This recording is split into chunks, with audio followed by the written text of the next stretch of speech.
Hi again, Louise. Hey again, Sarah. This is big, this book Yep. already. To reiterate, if you missed the little introduction, we are discussing Relinquished by Gretchen Sisson, The Politics of Adoption and the Privilege of American Motherhood. This book covers current Hmm. um, adoption from 2000 to 2020. So it's and she focuses primarily on the birth mothers. So it's I guess you could sort of say it's like the modern day the girls who went away. And Hmm. she does touch on adopted people as well. I like how she spells out. So she's a doctor who got really into the research of this over 10 years. Hmm. And I really like her. She very much spells out what she's doing in it. I'm not tackling international adoption. I'm not speaking for this, but I am telling you what the discourse is around adoption. Already, I told you before we got on camera, I feel like we should just read the whole introduction out I loud because know. every part of it is And amazing. well, here's the thing. When we got the book, I was like, okay, I'm not going to use a highlighter. I couldn't help it. I No, just pulled out my highlighter. Gretchen, if you're hearing this, maybe one day we can get signed copies of this book. please, Gretchen, because mine's marked up Yes, everywhere I've with the already started. Um, so here I found this super interesting. Because unlike like during the baby scoop era, millions of babies were scooped, as they yes. say, from their birth mothers, right? So now, in recent years, only about 19,000 women have relinquished newborns annually out of approximately 4 million births, and in contrast to just under 1 million abortions. Mm. These rates mean that while over the course of their reproductive lives, nearly 86% of American women will give birth and 25% will have an abortion, less than 1% will relinquish an infant for private adoption. Yes. And when I read that, did your mind go, oh, we're low on a domestic supply of adoptees? Domestic supply of infants, yeah. The domestic supply of Yeah. it. Well, and she gets into all this. So she's in this first introductory Hmm. chapter, she follows a girl, a Oh, young girl named Haley, yeah. who in 2009, was grappling with her pregnancy. She already had a 4-year-old. Yeah. Now that she was pregnant again, her parents were kind of like, mm-mm. We already helped Yeah. the birth father's Sketch. unsafe. Hmm. Um, but she wanted to do everything to try to keep her baby.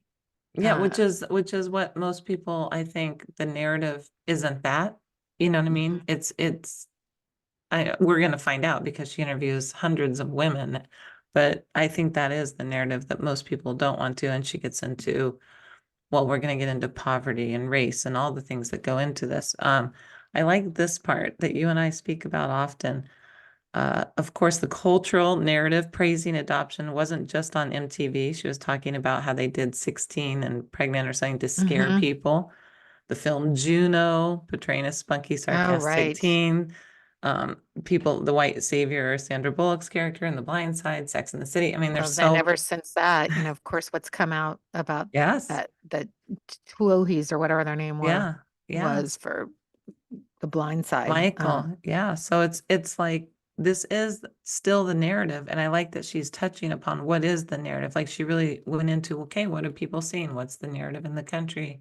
This is the only bipartisan Right. politics. Yes.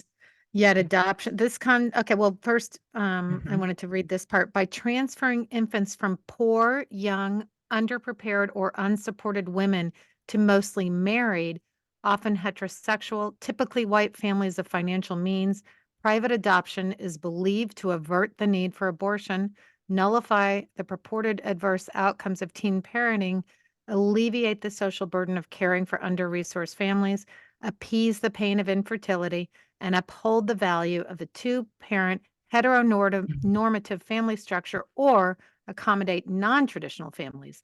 In this common vision, adoption is a conservative panacea. It represents a particular effective private solution to myriad social problems. Right.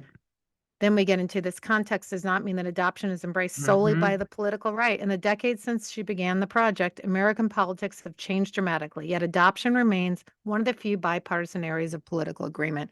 We Yeah, have talked about this a lot on this podcast. a lot. And I didn't know even, President Barack Obama and Donald Trump, Hmm. same feelings on, and honestly, I can see why. So it's not, if you're not involved in it or learning about it, I mean, I'd be like, oh yeah, okay, the same thing. I mean, maybe I I would mean, have, the public narrative has not changed in all of these years. no. Nothing, I mean, in all of these years, this kind of like made my stomach jump. The Yeah. March for Life's Ugh, 2014 theme of "Thank you, birth mom" I didn't know reflects, that yeah, actually. "Thank you, birth mom."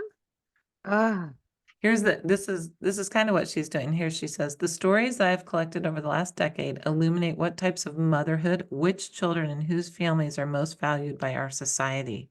Hello. And how mm-hmm, individual life trajectories are shaped when the looming forces of abortion politics, religion, conservative family values, and non-traditional family building intersect to create narratives about adoption that are rooted in the experiences of those who live it. And it goes on for more, but she really, I mean, she's very already. I know we're gonna get some stuff that I don't, that's just gonna be mind blowing, actually. right, because we really have, aside from personal memoirs, we've Yes, pretty much covered the baby scoop era. We haven't dove deep into this era, and I'm so glad that this yes. rich book, that there's this. It's another, this is going to be with American Baby and others, The um, book. history, our history. Yeah, I did put down, back to that political stuff. yep. Adoption makes possible the maintenance of both the heteronormative family ideal beloved by the right and the non-traditional chosen family ideals embraced by the left. But all these ideals prioritize the families that are being created with little reliance on or accountability for the families that are separated. Yeah, that's kind of it. Hmm. It's it. I And then mean, again, yeah, I had so much I highlighted, and I don't want to me take up the too. Me whole time, but too. I do want to touch on the Supreme Court decision, Yes, right? of course.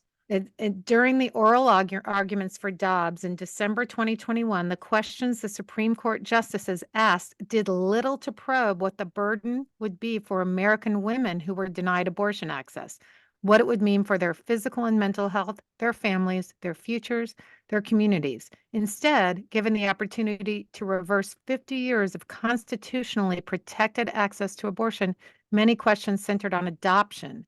Justice Amy Coney Barrett asked if all of those potential burdens could be averted if more women terminated their parental rights after giving birth. Mm, Essentially, isn't adoption the solution? yeah.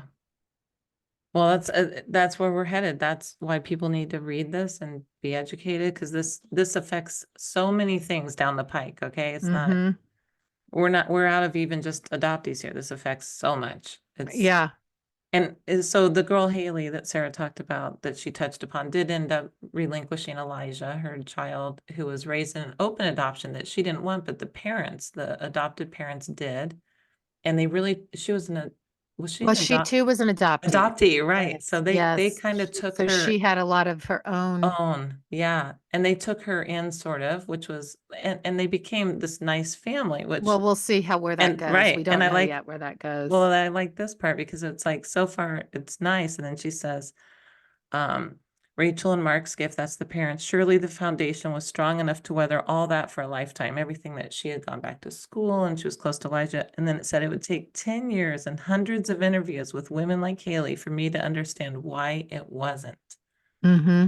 I mean, 10 years. This is research based, and Yeah. These are research. I can't wait to dig in, because look And at the, I just want to again highlight, while the families formed by adoption are often visible to us, the families separated by adoption are often unseen. yeah, still. Um, Still. And look at yeah. the title of the next chapter that we're going to dig into next week when you buy Yep. your book and join along. Some of Yes, your, buy your book. We'll put a link mm-hmm, to the book in our show notes. Next week we start with chapter 1, which is pretty dense.